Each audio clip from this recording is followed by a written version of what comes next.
Isa sa pinakamasakit sa isang tao ang maputulan o mawalan ka ng isang bahagi ng iyong katawan.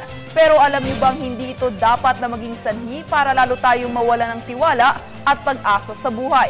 Kung bakit muli tayong babalitaan ni Jackie Sai.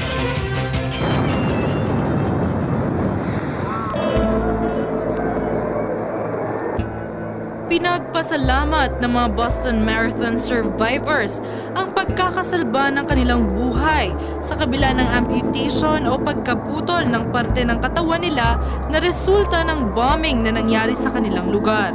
Ayon sa mga doktor, swerte na ang mga survivors dahil lamang ng kanilang katawan ang napinsala at hindi kinitil ang kanilang buhay sa trahedyang iyon.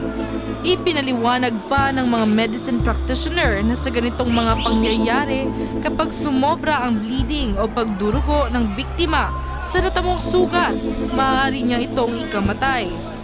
Dagdag pa ng mga doktor na importante ang bilis ng pagresponde sa mga biktima dahil maaari pang maisalba ang bahagi ng katawang napinsala.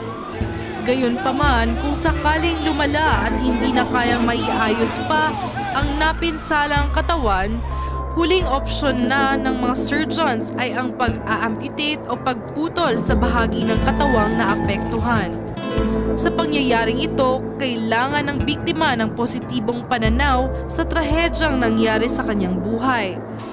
Ipagpasalamat rin sa may kapal na ito lamang ang nangyari sa kanya at binigyan pa siya ng pangalawang pagkakataon para